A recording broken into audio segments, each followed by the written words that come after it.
함께 만드는 언론 미디어 협동조합. 여기는 국민TV. 함께 만드는 언론 미디어 협동조합. 여기는 국민TV.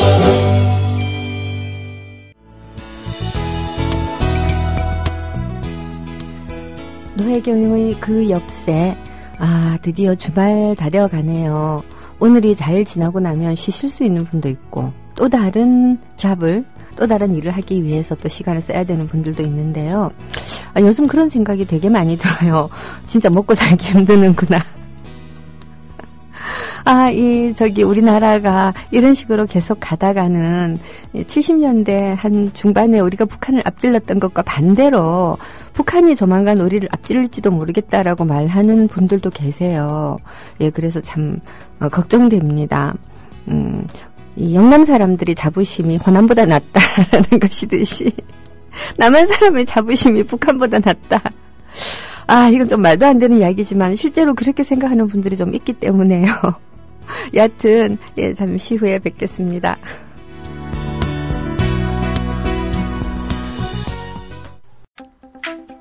안녕하세요. 국민TV 조합원 전창걸입니다. 이번에 새롭게 오픈한 국민TV 쿠겐샵의 성공과 번창을 기원합니다. 쿠겐샵이 국민TV 미디어 협동조합의 튼실한 살림으로 성장하길 바랍니다. 당연히 물론 쿠겐샵에 새싹당 콩차 입점시켰습니다. 먹기 편하게 티백으로 만든 새싹당 콩차도 있사오니 여러분의 많은 관심을 바랍니다. 혹시 커피숍을 운영하시는 분들 메뉴에 새싹당 콩차를 추가하고 싶다면 도매 가격으로 납품 가능합니다. 거침없이 070-8635-1288로 전화주세요. 그리고 인터넷 다음에서 새싹당 콩차를 검색하시면 전창걸닷컴으로 오실 수 있습니다. 골이 깊으면 산이 높듯이 힘겨운 시간이 지나면 행복한 시간이 다가올 것을 저는 믿습니다.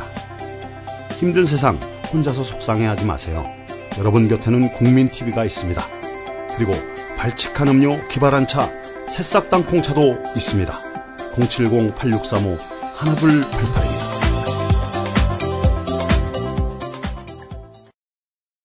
네, 제가 시작할 때 약간 우울한 얘기를 했죠. 이런 식으로 가다가는 북한이 우리를 따라잡을지도 모르겠다. 참 좀 그런데요. 저는 좀 슬픈 게 사실 우리 경제가 이 국민의 정부 때 IMF를 어떻게 저떻게 극복을 하고 참여정부 때는 외환보유고를 잔뜩 쌓을 만큼 어느 정도 기반을 닦았잖아요. 그래서 그 금융위기가 2008년도 금융위기가 밀어닥쳤을 때 이명박 정부가 그렇게까지 나태하고 방만하고 막 빼먹는 국가 운영을 했어도 크게 타격을 안 입었던 거죠. 자, 그랬던 것이 지금은 국가 부채가 한없이 쌓여가고 경제가 활력을 현저하게 잃어버리고 있는 상황이 되었는데요. 이렇게 활력을 현저하게 잃어버리지 않고 우리가 여전히 주도권을 잡고서 북한의 경제 발전을 우리가 추동할 수 있었다면 아마도 지금쯤 사람들이 남북 간의 관계는 평화 유지가 관건이다. 이런 슬픈 이야기가 아니라 어쩌면 상당히 예측 가능한 시일 내에 통일할 수도 있겠다라고 생각하고 있을지도 모르겠다는 생각이 들어요. 사실 남북 간의 통일을 가로막는 중요한 요소를 크게 세 가지로 구분할 수 있죠. 우선 문화 차이. 우리가 지금 70년 동안 분단되어 있는 사이에 문화 차이가 굉장히 많이 생겼습니다. 제가 그 방송 중에 남북한이 얼마나 다른가 하는 거를 굳이 주제로 잡아서 얘기하진 않았지만 북한의 문학이라든가 기타 여러 가지 북한의 사고방식들이 지금 우리의 사고방식하고 상당히 많이 다르다는 거, 그런 건 아실 거예요. 이 정치 행태가 지금의 남한의 정치가들하고 그냥 아몰랑 여사하고 북한의 김정은 등등하고가 비슷하다라는 느낌이 들기는 하는데 사실 그거는 그냥 비슷한 거예요. 비슷하지만 같지 않다라는 말을 가리켜서 한자로는 사입이라고 그러거든요. 서로 사입이에요, 한마디로. 근데 그 외형상 비슷한데 여하튼 굉장히 정치 시스템이 다르고 문화가 다르고 그다음에 이 문화와 정치가 다르다가 보니까 다양한 사회 현상들도 다를 수밖에 없어서 서로 굉장히 격차가 있습니다. 격차도 있고 차이도 있죠. 그렇지만 가장 중요한 건 경제적 격차가 너무 크다는 것이죠. 그런데 만약에 북한의 경제적 격차가 남한하고 경제적 격차가 줄어들어서 한 절반 정도 수준까지만 따라온다고 하더라도 여러 가지 의미에서 통일하기가 그렇게 어렵지 않아지지요. 독일이 통일을 할 때 1대6 정도였다고 하거든요. 그런데도 굉장히 고생을 했어요. 우리는 한 1대20 정도가 된다라고 알고 있는데 이러면 통일 못하죠, 절대로. 예, 절대로 통일 못합니다. 자, 그런데 만약에 이 격차가 한 2대1 정도 또는 더 줄어들어서 한 0.8대1 정도? 순서가 고르게 1대 0.8 정도? 자, 이렇게 된다면, 생각보다 어렵지 않은 거죠. 서로 다른 체제라고 하더라도 왔다 갔다 하는데 큰 무리가 없을 것이고. 그러다가 보면 체제를 하나로 통합하자라고 하는 움직임도 생겨날 수 있을 것이고 해서 남북한 관계가 상당히 예측 가능하게 될 거라는 이야기죠. 근데 이게 슬프게도 북한은 어쨌거나 간에 고난의 형군 시절이 오랜 힘든 시기를 털어버리고 2000년대 중반 정도 오면 경제의 활력을 되찾기 시작을 합니다. 우리는 끊임없이 북한의 어려운 사정만 강조를 하고 그리고 심지어 사실은 북한이 제가 왜 말씀드렸잖아요. 근본적으로 식량 부족 국가라고. 그래서 이 홍수가 난다든지 기근이 닥친다든지 이 가뭄이 닥친다든지 하면 언제라도 위기에 빠질 수 있는 요소는 많이 있습니다만 그럼에도 불구하고 한번 겪었기 때문에 대비를 하고 있을 것이고 경제가 활력을 되찾아가고 있다라고 하는 증거는 굉장히 많아요. 그런데 이제 그거를 우리가 무시하고 북한은 여전히 그럴 것이다라고 안이하게 생각하고 급변 사태만 기다리고 있는 사이에 북한은 크는 거죠. 또 남한도 계속 크고 있으면 북한이 크는 게 아무 문제가 안 되는데 남한이 지금 이렇게 하고 있으니까, 걱정이 되는 거죠. 사실 솔직히 말해서 북한이 아무리 발전을 한다고 하더라도 우리 남한이 1990년대 초반에 이루어낸 정도의 생활 수준까지 올라 그러면 한참 걸려요. 걸리는 건 사실이지만 우리가 거꾸로 간다면? 우리나라의 0.1% 부자들은 점점 더 세계적 수준의 부자들처럼 살게 되겠지만요. 어떤 나라가 경제적으로 성장을 하고 잘 사는 나라가 된다라고 하는 것은 중산층이 두꺼워진다는 걸 얘기하잖아요.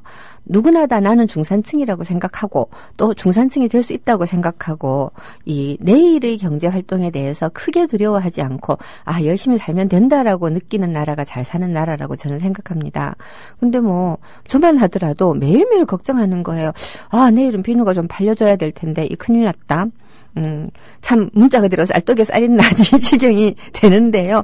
아니 제가 솔직히 부르주아지 딸로 태어나서 청와대 비서관까지 지낸 사람이 이런 고민을 하고 있는 세상이라는 게 다른 사람은 어떻겠는가라는 생각을 전 정말 너무 많이 해요. 이런 상태로 지속하다가는 어느 순간 북한이 우리를 크로스할 수도 있겠다. 물론 그게 10년 뒤가 될지 20년 뒤가 될지는 모르겠지만 점점 격차가 벌어지고 있던 것에서 어떤 고비가 꺾였다라는 느낌을 버릴 수가 없는 거죠. 이런 얘기를 하다가 보면 제가 확실히 좀 약간 수구 꼴통적인데도 저도 좀 있는 것 같아요. 어쨌든 북한보다 우리가 잘 살았으면 좋겠거든요. 좀 부끄럽네요. 여하튼, 동포가 잘 산다면 좋은 건데, 그죠? 여하튼, 북한이 한 2000년대 중반 정도부터는 확실히 경제적 활력을 찾아서 성장을 하고 있습니다. 특히 김정은 이후에는 지금 김정은이 정치적으로 우리 남한을 어떻게 보면 좀 가지고 놀고 있는데요. 자, 저렇게 할 수 있는 것도 어떻게 보면 자신감이죠. 장성택을 숙청하고 현영철을 한편으로는 숙청해서 죽였다는 썰도 있고 또 한편으로는 구금되어 있다는 썰도 있고 한데 이 장성택은 내각과 그리고 이 경제 외교 등등을 책임지고 있었던 사람이고 현영철은 군부예요. 군부를 장악했던 사람인데 이런 사람들을 처형을 하거나 쫓아내고 이 자기 손아귀에 권력을 쥐고 있다라는 얘기고요.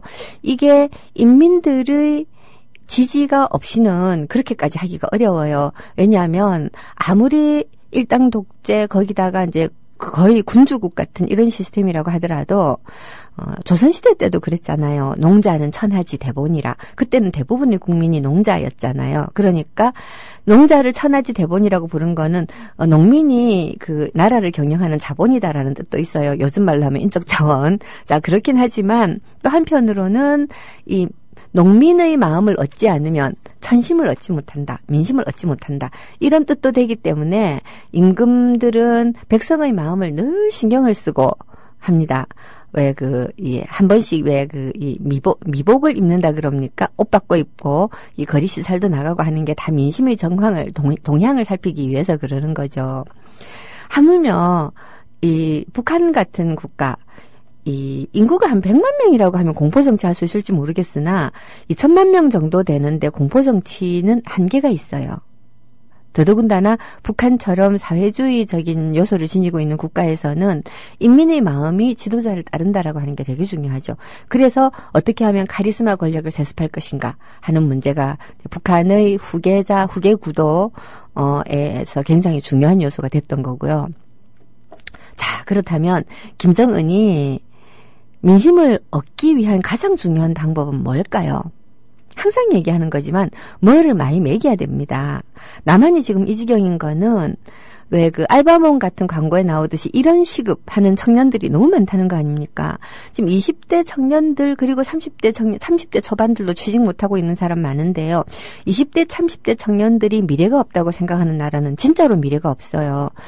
우리는 그냥 왜 이런 얘기 하죠. 노인들이 투표를 너무 많이 하니까 나라가 이 지경이다라고 하지만 저는 꼭 그렇게 생각하지 않습니다. 청년들이 왜 투표하고 싶어 하지 않느냐라는 것도 중요한 문제예요. 청년들이 의지할 정치 세력이 없다는 거 아닙니까? 새 정치가 보세요. 386이라고 불리던 사람들 지금은 거의 다 586이 됐어요. 586. 자, 이런 사람들이 지금 권력을 장악하고 자기네들끼리 친노다 비노다 하고 난리굿을 지기면서 싸우고 있는데 어떤 청년이 거기에 마음을 붙이고 우리가 저 당에 투표를 하면 우리의 삶이 좀 나아지겠다 생각을 하겠어요. 뭐 진보신당이니 노동당이군요. 정의당이니 있습니다만은 그런 정당이 정권을 잡아서 나라를 개조할 수 있다고 믿는 청년은 없거든요. 자, 그러니까 희망이 없는 거죠. 정치에 대한. 점점 이 상황이 지속될 겁니다. 이 새누리당 정권은 점점 더 가진 자들이 더 많이 가지게 하는 방법. 그 가진 자들이 더 많이 가지고 더 많이 가진 데서 흘리는 거를 저거가 다 받아먹겠다라는 뭐 그런 전략인지는 모르겠지만요. 여하튼 그렇게 하고 있습니다. 맨 위에 얹힌 대접이 너무 큰 거죠. 자, 이런 상황에서 민심이 굉장히 이제 휘청휘청하고 흔들거리지만 기본적으로 우리가 시장 경제 체제, 자유주의 체제를 선택하고 있기 때문에 이것이 근원적인 체제 불안으로는 잘 안 이어지고 그냥 나라가 붕괴하고 있는 거죠. 이 북한은 그야말로 최고 권력자가 카리스마적인 권력으로 민심을 장악하지 않으면 체제 불안이 옵니다. 왜냐하면 사람이라고 하는 것은 내 혼자라도 먼저 잘 살아야 되겠다라는 본능을 늘 가지고 있기 때문에 체제가 견고하다고 느끼지 않을 때는 각자 도생하려고 마음을 먹습니다. 중국으로 건너가고 탈북하고 하잖아요. 정말 이 탈북을 한다라고 하는 건 정말 굉장한 결심이 필요한 거예요. 특히 여성들 경우에는 두만강을 건너오는 순간 지속적인 성폭력의 위험해가 아니라 당연히 성폭력 당하면서 남한까지 오는 겁니다. 할 짓이 아니에요. 근데도 그 위험을 무릅쓰고 왜 건너오느냐. 살아야 되겠으니까 건너오는 거잖아요. 이렇게 살려는 의지가 전 국민적으로 확산이 되게 되면 북한은 붕괴하는 거죠. 그러니까 내 혼자만이라도 살아야 되겠다는 것이 아니고 국가를 믿고 가면 살 수 있다라고 하는 믿음을 주지 못하면 그 국가는 붕괴되는 거예요. 이 김정은이 저렇게 자신 있게 뭔가를 할 수 있다고 하는 건 민심을 쥐었다라고 하는 자신감이고 그 민심을 쥐었다라고 하는 자신감이 이면에 있는 것이 실제로 북한 경제가 활력을 얻어가고 있다라고 하는 점이라는 것이지요. 재미있는 뉴스를 하나 봤거든요. 지난 학기 때, 지난 학기 때인가 보다. 지난 학기 때 학생들이 북한의 현실에 대해서 제가 이제 언론 보도를 조사를 해가지고 내가 가장 신기하게 느낀 북한의 변화에 대해서 발표를 시킨 적이 있었거든요. 그러니까 처음에 수업을 시작을 할 때 고정관념, 네가 가지고 있는 북한에 대한 고정관념이 뭐냐를 한번 발표를 시켰는데 대부분의 학생들이 두 가지를 얘기했어요. 꽃제비, 거지죠 한마디로. 꽃제비하고 연평도 포격. 서해 교전을 이야기하는 학생도 한 명인가 있었고 대부분 꽃제비하고 연평도 포격이에요. 그러니까 북한에 대한 이미지는 호전적이고 뒤지게 가난하다라는 거죠. 한 반학기 정도 수업을 하고 나서 이제 북한의 역사 이런 거 가르치고 사회 이런 거 가르치고 나서 북한에 대한 이미지를 조사를 했더니 좀 변해 있는 거예요. 그래서 네가 지금 등장하고 있는 보도 가운데서 가장 신기하게 생각한 북한을 찾아가지고서 이렇게 발표를 해라 그랬더니 어떤 학생이 이런 걸 발표했어요. 김정은이 북한의 어떤 핸드폰 공장을 시찰하는 뉴스를 가지고 왔어요.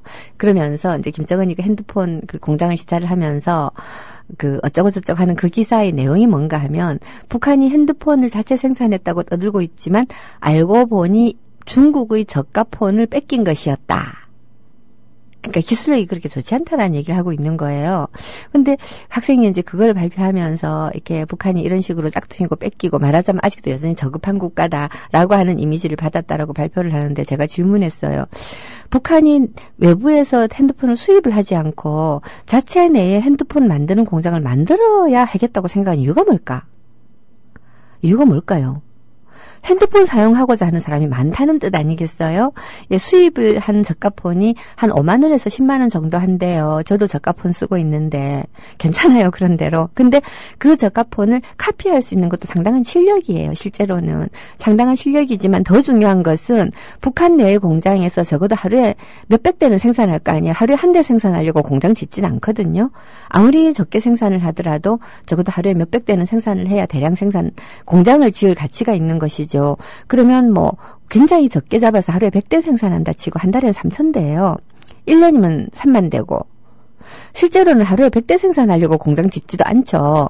그러니까 한 달에 적어도 한 10,000대 정도의 그 핸드폰을 생산한다라고 보는 게 합리적인 추론일 텐데 그렇게 저가폰, 중국산 저가폰을 뺏긴 것을 도로 중국으로 수출할 일도 만무하잖아요. 중국하고 북한이 임금차가 난다고는 하지만 이 수출하고 이렇게 저렇게 할 때 그 저가폰이 중국에 들어가서 굉장한 경쟁력을 가지고 있다고 보기도 좀 어려워요. 그렇다면 이건 내수용이라는 얘기거든요. 내수용. 북한에 핸드폰을 사용하는 사람이 그렇게 많단 말인가? 라는 걸 생각을 해봐야 된다라고 했더니 아이들이 깜짝 놀라요. 북한에도 핸드폰이 있습니까? 만들잖아. 지금 만들잖아. 우리가 이 북한에 관한 뉴스를 읽을 때 아마 그 기자도 나 같은 방식으로 이 기사를 읽고 있는 사람이 있으리라는 생각을 못했기 때문에 아마 그렇게 썼을 겁니다. 그냥 별 생각 없이. 하지만 북한 뉴스를 읽을 때 이런 것들까지 사실은 좀 봐줘야 되는 거죠. 핸드폰을 만들잖아. 학생들이 얘기를 해요. 그럼 핸드폰이라고 하는 것은 일종의 무선으로 통화하는 거잖아요. 무선 전화잖아요. 북한에도 웹이 있습니까? 있지요, 당연히. 단 북한은 남한이라든가 기타 서방 세계를 볼 수가 없습니다.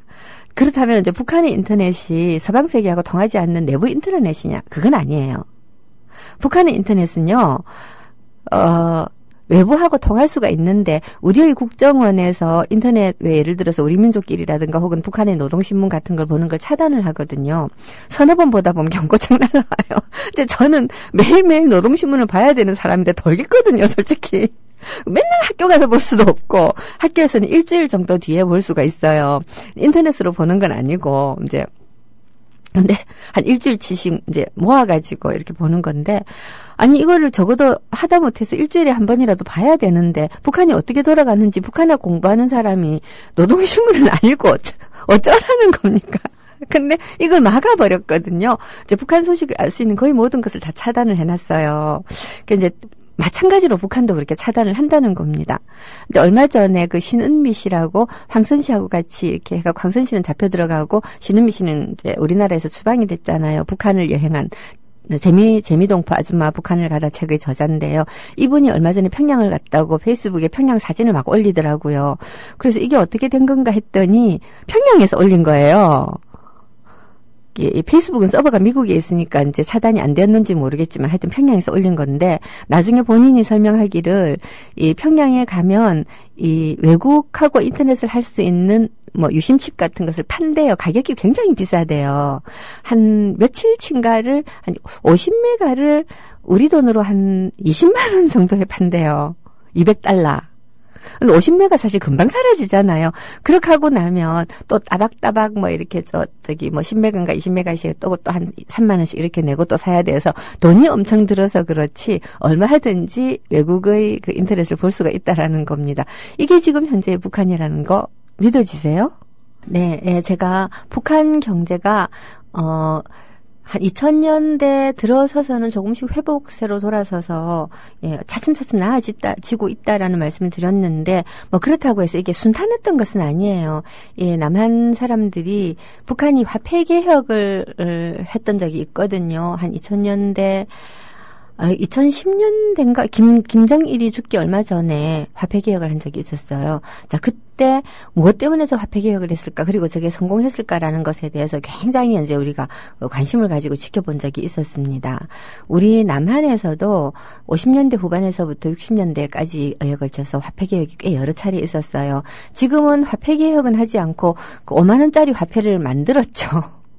예. 그러니까, 이 화폐 개혁을, 그러니까, 일종의 그 우리 원화가 평가절하된 거나 마찬가지 상황이 됩니다. 솔직히 5만원짜리가 생김으로써. 지금 뭐 1원짜리 동전 이런 거 쓰는 사람 없고, 옛날에 1원짜리처럼 지금 10원짜리를 쓰고 있으니까, 사실 한 10분의 1 정도로 화폐의 수준이 이렇게 절하되었다라고 생각이 돼요. 뭐, 여하튼, 이 화폐를 교환을 하고 화폐 개혁을 해버린다라고 하는 것은 숨어 있는 돈들을 뽑아내는데, 이제, 굉장히 중요한. 근데 뭐, 잘 된 것 같진 않아요. 북한 사람들은 의외로 달러를 많이 씁니다. 왜냐하면 북한의 화폐 가치하고 이 달러 가치하고를 놓고 보면 환율하고 무관하게 달러가 훨씬 가치가 있거든요. 그렇기 때문에 북한의 일반 인민들도 이제 더 달러를 선호하기 때문에 과연 숨어있는 달러가 바깥으로 다 나갔는지는 잘 모르겠어요. 여하튼 화폐 개혁을 단행한다라고 하는 것은 이런 의미로 보셔야 됩니다. 화폐가 통용되고 있다. 우리 북한은 배급 사회고 돈 없는 사회처럼 생각하지만 그건 아니라는 거고요. 이 화폐가 통용되고 있고 화폐로 살 수 있는 물품들이 많다는 얘기예요. 그리고 화폐 개혁을 단행한다는 것은 개인이 돈을 가지고 있는 사람이 많다는 이야기예요. 그러니까 북한의 경제 구조라고 하는 것이 우리가 이해하는 것 같은 시장 경제는 우리가 말할 시장 경제라고 말할 때는 자본주의 시스템으로 경제가 돌아간다는 얘기고요. 시장이 있다는 것과 시장 경제라는 건 굉장히 다른 문제거든요. 시장은 고대에도 있었어요. 뭐 우리가 고대사 같은 거 배우면서 교통의 요충지 이런 얘기 하잖아요. 그리고 또 한번 그 기억을 더듬어 보세요. 고려시대 때는 개성이 수도였는데 온갖 외국 사람들이 들끓었다고 하고 송나라 이런 데서 배 타고 와가지고서는 개성에서 이렇게 이제 놀고 가고 이랬다고 하잖아요. 이렇게 외국 사람들이 이제 득식을 하고 할 때 그 사람들이 오는 곳에는 언제나 시장이 생기죠. 쌍화점 같은 것도 생기잖아요. 쌍화점에 쌍화 사러 갔더니 어쩌고 저쩌고 왜 회해압이 내 손목을 잡더이다. 이 회해압이라는 게 이슬람인이잖아요. 이슬람인이 그 쌍화점이라고 하는 만두가게를 열어놓고 이 만두가게 아가씨가 저기 만두를 사러 갔더니 이렇게 추파도 던지고 할 정도로 외국인이 이제 득식을 하면서 시장도 만들어졌다는 얘기고요. 자, 이렇게 시장은 언제나 있습니다만은 시장 경제로 돌아간다라고 하는 것은 한편으로는 금융경제, 상업경제 이런 규모가 국가와 무관하게 그 자체의 권력 구조를 지니고 돌아가고 있어야 되는 건데요. 북한은 시장은 있지만 국가와 무관하게 돌아가긴 굉장히 어렵습니다. 그런데 그런 시장들이 권한의 현금 시간에 여기저기 많이 만들어지고 그러면서 국가 경제가 책임지지 못하는 부분을 이런 어떤 시장들이 일정 수준 책임을 졌어요. 다 되게 재밌는 게 이거예요. 북한이 식량 부족 국가고 다 굶어 죽어 간다라고는 하는데 시장에서 먹거리를 사고 팔았거든요. 다른 말로 하면 배급 체계가 마비됐다는 얘기죠. 배급 체계가. 어떻게든 인민들은 길을 쓰고 먹고 살았다는 그런 얘기도 되지요. 여하튼 그렇게 해서 여기저기 만들어졌던 작은 시장들에서 많은 돈이 축적이 돼요.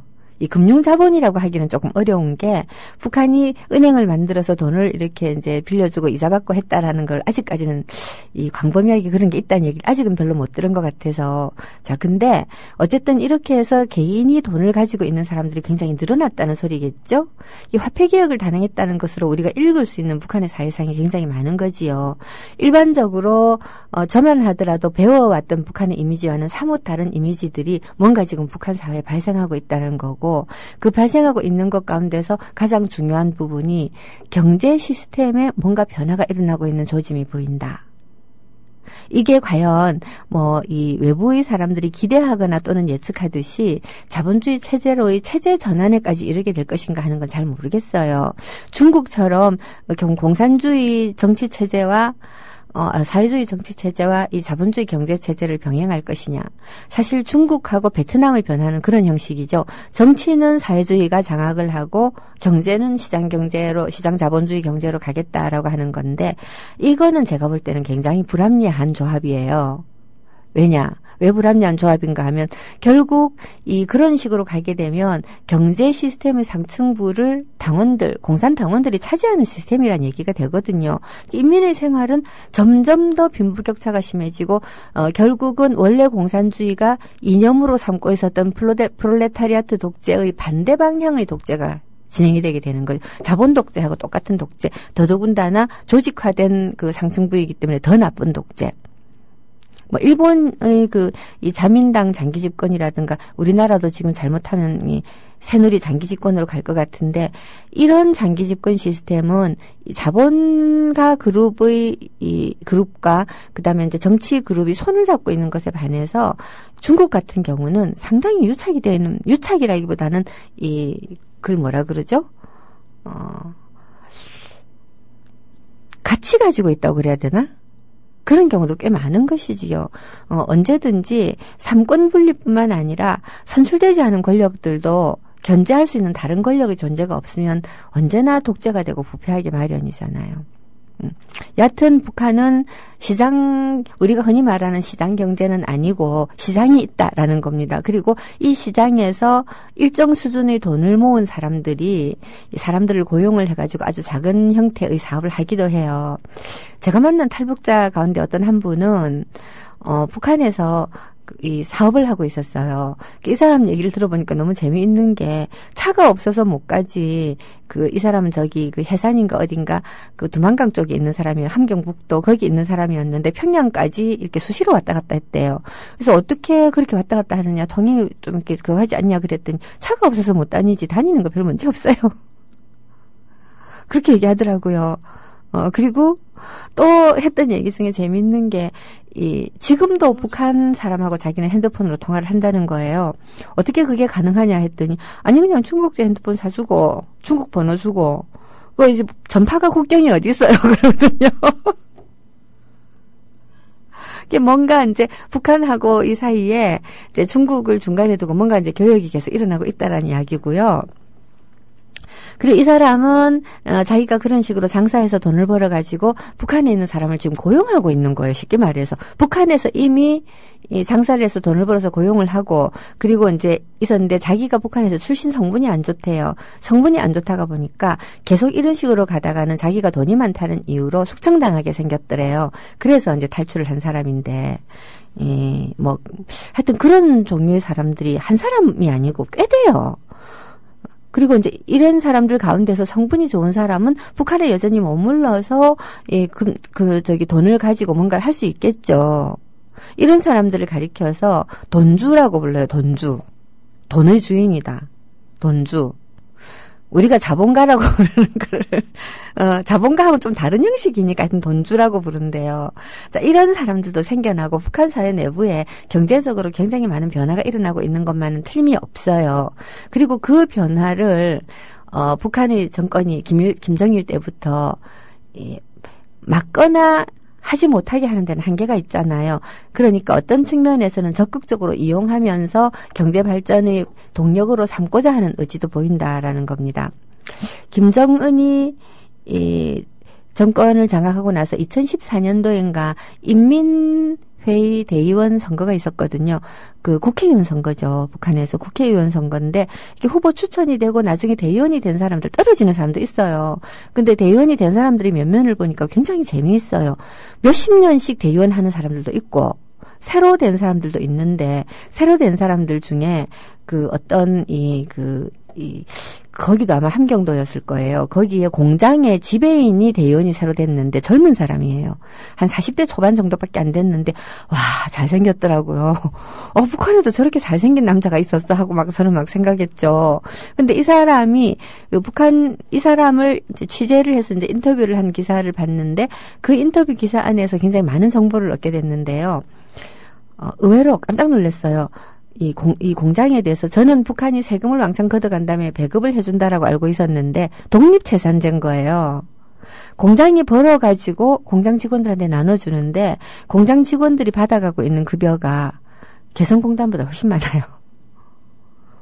많은 거예요. 이 공장이 물론 잘 되는 공장이었겠죠. 그리고 잘 되는 공장이니까 그 지배인이 말하자면 인민회의 대의원 국회의원까지 되겠죠. 많은 이제 그런 식의 공장이 여기저기에 생기고 있다는 얘기 아니겠어요. 그러니까 북한의 지금 현재의 경제 체제는 우리가 생각하는 것보다 훨씬 활력이 있어요.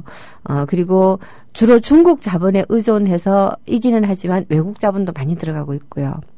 네, 북한의 경제가 의외로 굉장히 활력을 찾고 굉장히 이제 빠른 속도로 발전하고 있다라고 하는 말씀을 드리고 있는데요. 또 재미있는 사례가 한 가지 있어요. 북한에 핸드폰이 많다 그랬는데 한 20만 대 이상 사용하는 사람이 20만 명 이상 있다고 들었거든요.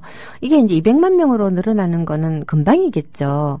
핸드폰을 200만 명 정도가 사용하고 있다면 거의 정보 통제가 불가능하다는 얘기예요. 이번에 국정원이 감청 때문에 난리가 났어요. 네, 두 가지가 굉장히 놀라웠거든요. 우리나라의 우리 국정원의 기술력이 없어서 이탈리아 제품을 사와야 되었었구나라고 하는 황당한 생각 한 가지 하고요.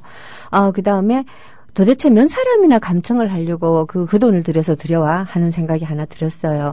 왜 이런 얘기를 하냐면 어떤 사람을 한 사람 감시하잖아요. 감청을 하려고 하면 적어도 3사람의 인력이 필요합니다.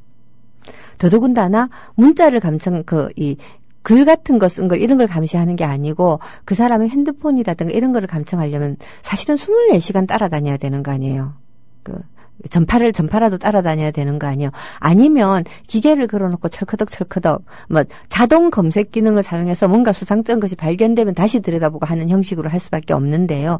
그렇게 한다고 하더라도 10사람을 감시하는데 한 사람의 인력이 필요하다고 하더라도 대한민국 전체를 감시하려고 그러면 5천만 국민의 500만 명의 감시 인력이라야 되고, 자, 이렇기 때문에 실제로는 타겟팅을 해서 몇몇 사람을 어떤 짧은 시기 동안 감청을 한다라는 건데, 도대체 그런 식으로 감청할 인력의 월급은 누가 주나?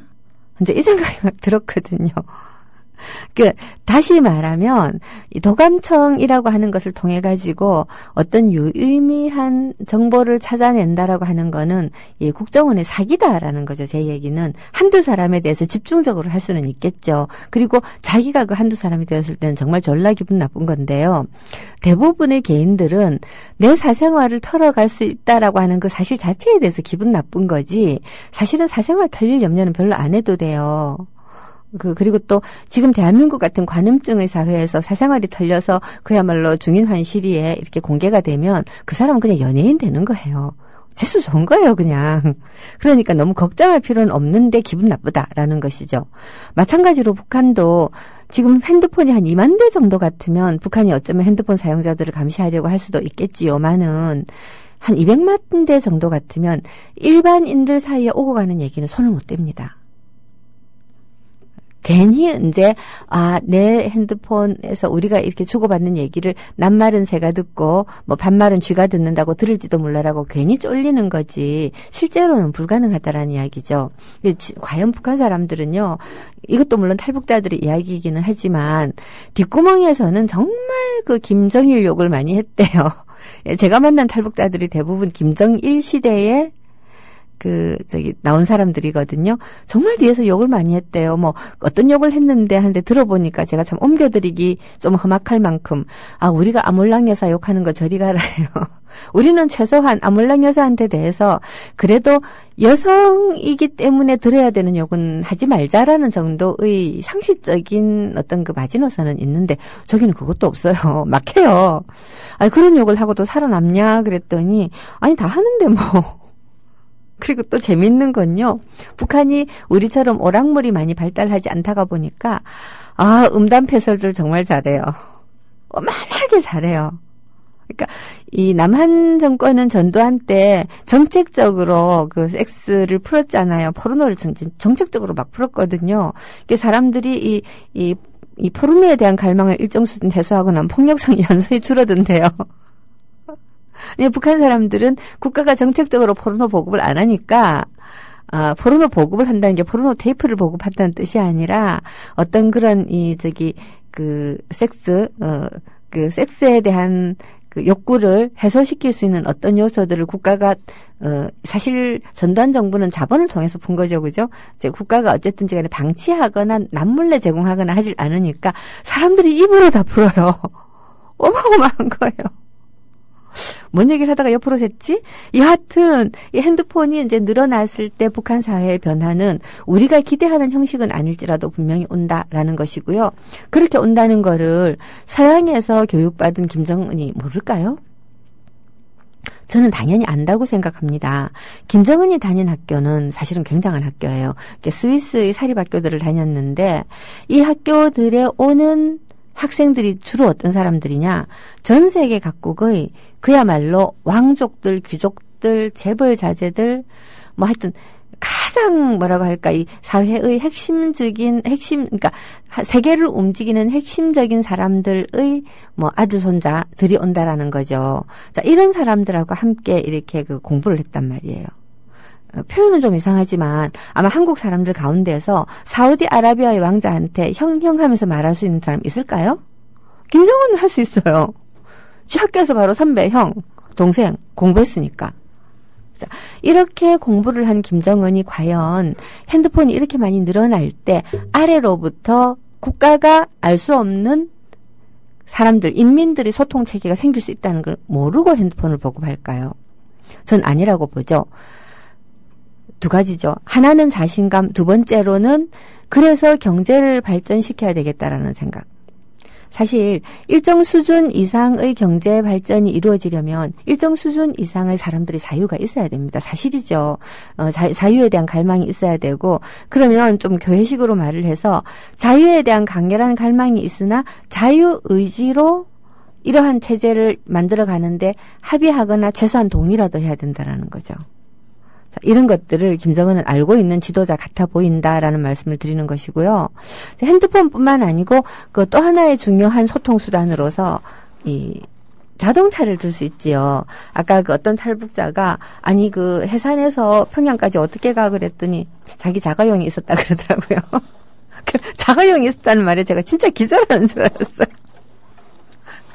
근데 지금 평양 시내에 택시가 운행을 한답니다. 택시가. 신기하죠. 택시 요금이 우리가 왜 서울에서 평양까지 택시 요금 5만 원 하고 노래 부르던 시절이 있었거든요. 근데 지금 평양 시내에도 택시가 다니는데 택시는 기본 요금이 $2랍니다. 북한 돈으로 2,000원, 200원 정도인데 북한 돈으로 택시비를 주면 택시기사가 화낸대요. 달러로 줘야 된대요. 그래서 $2 정도랍니다. 택시가 돌아다니는데 택시가 한 1,000대 된대요, 평양에.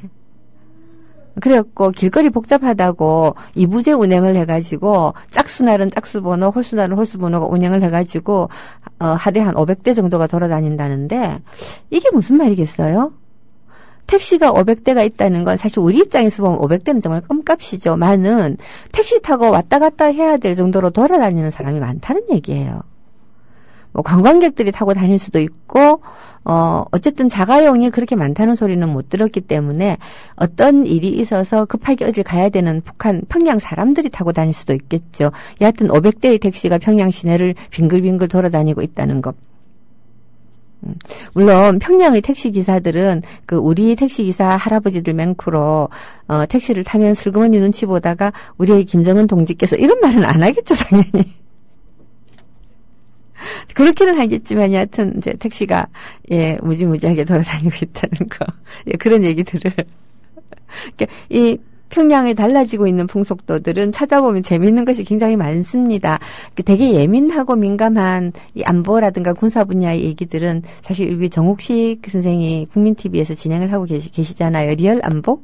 진짜 안보? 예, 진짜 안보. 김종대, 정옥식. 사실 이 두 양반은 한국 사회에서 북한 문제의 정말 전문가 중의 전문가라고 할 수 있거든요. 여러분들께서 정옥식과 김종대의 이야기들을 많이 들어주시기 바라고요. 하지만 생활적인 관점에서 볼 때 북한이 남한하고 결코 전쟁하고 싶어 하지 않는다는 것도 사실이에요. 왜냐? 그런 식으로 경제 발전을 이루어가면서 민심을 쥐고 가는 편이 전쟁하고 전쟁의 공포를 다지고 하는 것보다는 훨씬 유리하기 때문이지요. 그렇잖아요. 그죠? 훨씬 유리합니다. 민도가 낮을 때는 공포정치가 통하지만 민도가 높아지면 공포정치는 오래 못 가요. 지금의 박근혜 정권도 공포정치를 하고 있는 것 같아 보이지만 물론 공포정치를 하죠. 근데 그게 정치적인 공포라기보다는 경제적인 공포정치입니다. 제가 어제 들은 얘기인데 맞는 말 같았어요. 황교안이 이상 공안통이잖아요. 총리가 되자마자 4.16연대입니까? 세월호를 털었잖아요.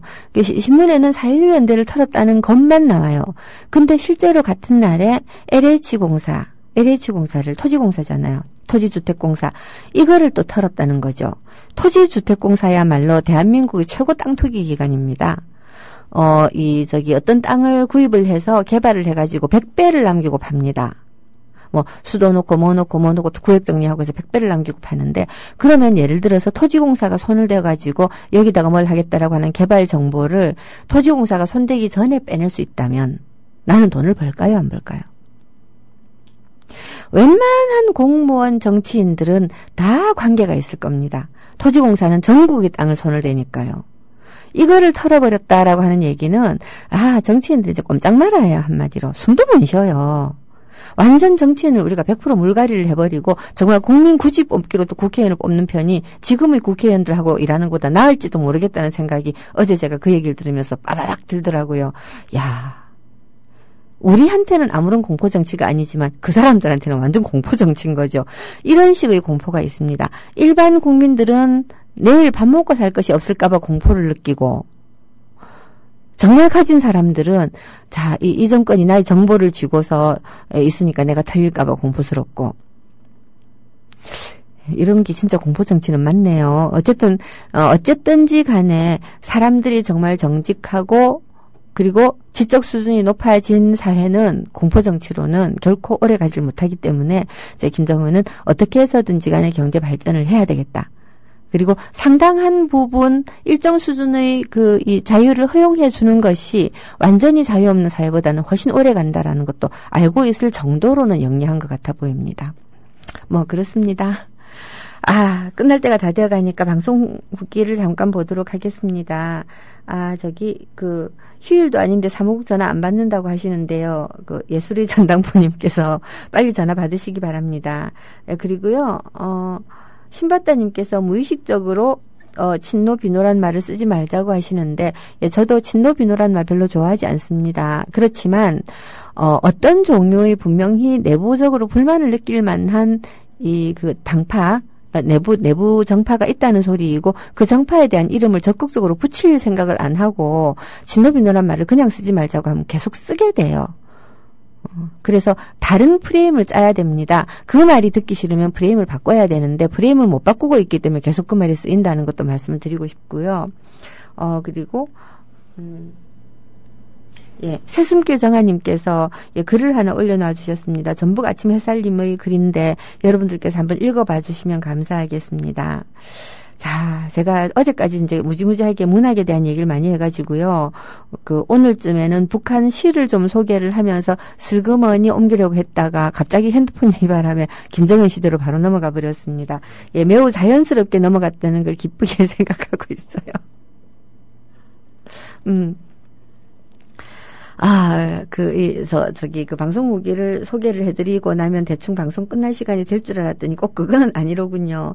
예, 방송 후기를 제가 너무 소개를 안 하니까 방송 후기 안 올려주시는 거죠, 여러분. 그런 것 같습니다. 대단히 죄송하게 생각하고요. 오늘은, 락에이지님께서 안 오셨군요. 아유, 섭섭해라. 네, 대우형님, 제가 어제 이렇게 올려드렸던 그분 그 댓글에서 혹시 보셨나요? 굉장히 재밌죠? 예, 사실, 저는 그런 생각이 듭니다. 예, 한국 사회가 그나마 활력이 남아있다는 거는 인터넷을 통해서 무식한 소리건 유식한 소리건 사람들이 그래도 할 수 있는 약간의 공간이 남아있다는 건데요.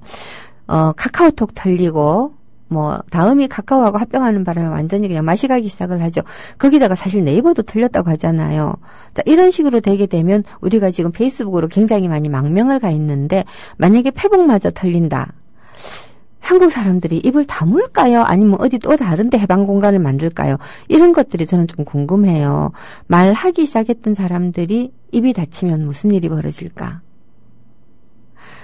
그러니까 겁먹지 말고 계속 떠들어야 되겠다는 생각이 들어요. 우리 전북 아침 햇살님께서 이런 말씀을 하셨어요. 28,000여 개의 희망이 모인 것이 아니라 28,000여 개의 상처와 분노가 모인 것이 바로 우리 미디어 협동조합 국민TV다라고 말씀하셨는데, 예, 그 말씀도 맞습니다만은 고통과 상처와 분노를 뒤져야지만 희망이 생겨납니다. 그렇게 생겨나지 않은 희망은 가짜 희망이에요.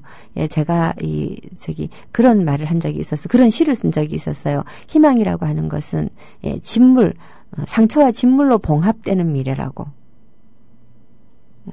그러니까 진물이라고 하는 것이 상처를 아물게 하죠. 진물이 나오지 않고 딱지가 앉지 않은 상처는 나은 것이 아닙니다. 계속 벌어져요. 자, 그러니까 상처와 분노가 모였다라고 하는데 머무르지만 말고 어떻게 희망을 만들 것인가에 대해서 전북 아침 햇살님과 함께 고민하도록 하십시다. 자, 그럼 저는 월요일 날 뵙겠습니다.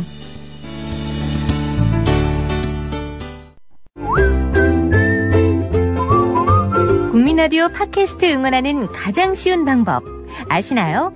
다운로드하기, 별점 주기, 댓글 달기, 구독하기. 국민라디오 팟캐스트 널리 알리는 가장 쉬운 방법. 다운로드하기, 별점 주기, 댓글 달기, 구독하기. 기억하세요. 다운로드하기, 별점 주기, 댓글 달기, 구독하기.